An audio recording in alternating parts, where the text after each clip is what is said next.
Hey guys, what's up YouTube? This is Rachel here with Ray's Tech, and I'm going to be telling you guys the two most useful features for the Samsung Galaxy S4 in my own opinion. As you guys do know, I do have an iPhone 5, but I'm not going to be giving you guys a biased review of this phone. I will be telling you guys the truth and the two things that make me consider switching over from my iPhone to the Samsung Galaxy S4. The first thing being, well, actually, let me talk about three things that impressed me, and these are the only three things that really wow me about this device. First thing being battery life. We left the house this morning at about 11 a.m., and it is now 7:16 p.m., so just a little bit over 8 hours, and the phone's battery life has been impressive. Constantly pulling social media data and text messaging, a couple calls were sent out, gaming was used, and a little bit of web surfing on this device, and it still impresses me to this day. It is now at 47% battery left on this device. You guys can see that up in the top here, 47% battery, which is impressive in my opinion. 8 hours regular phone usage, 47%, so definitely that 2600 milliamp hour battery really gets the job done. And this phone has been running on Wi-Fi a little bit and pulling in some 4G data as well, and still really impressive numbers in terms of battery life. So if I did have the Samsung Galaxy S4, I would have no problems with considering if my phone's going to make it through the day, because there's no doubt in my mind that the S4 will make it through the day. Next thing that I'll be talking about that really impresses me about this device, it's a little quirky, but it is something that impresses me with the S4, which is the fact that you can hover your hand over the screen up at the top here, and you can get your necessities. Time, some notifications. Let me activate that again. Get your time, some notifications here that you have at the top menu that you remember from when the phone is unlocked, and you have the ability to quickly scan.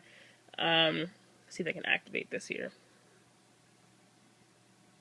And then the ability to see your text messages, calls, and phone percentage. So I think that is something that is really cool and useful. Really limits you from completely unlocking the device if you are somewhere and you just want to see if you got any messages or any reason that you would need to unlock your device. It's kind of a quick glimpse in, actually pretty useful, especially when you're like sleeping or something. You just want to know the time, because we all know that cell phones have become the new alarm clock for many Americans. So you can just kind of hover your hand over the device and check the time.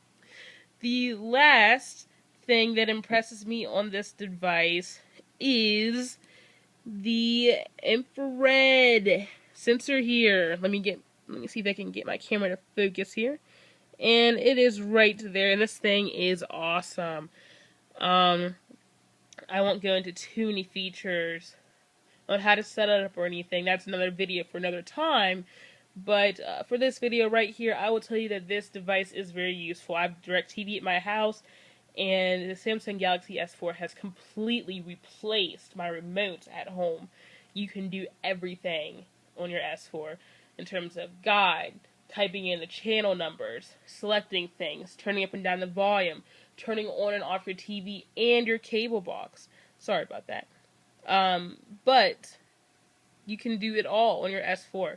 So really what Samsung is trying to do is make sure that you go to your Samsung S4 as your go-to device for all your electronic needs. And it really is actually impressive.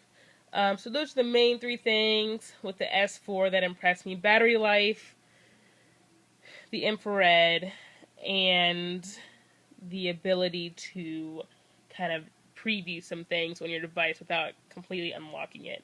Now, there's a whole bunch of other specs on this device. Everyone knows about the 5-inch Super AMOLED high-definition display.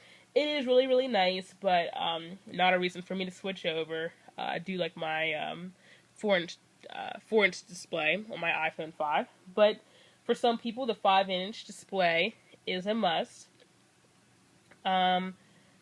The 1.9 gigahertz quad-core processor is another reason that people may want to switch over.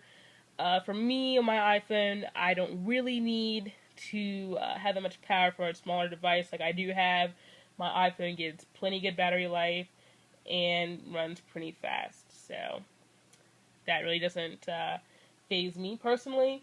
2 gigabytes of RAM is impressive, and the expandable memory storage slots are also impressive as well.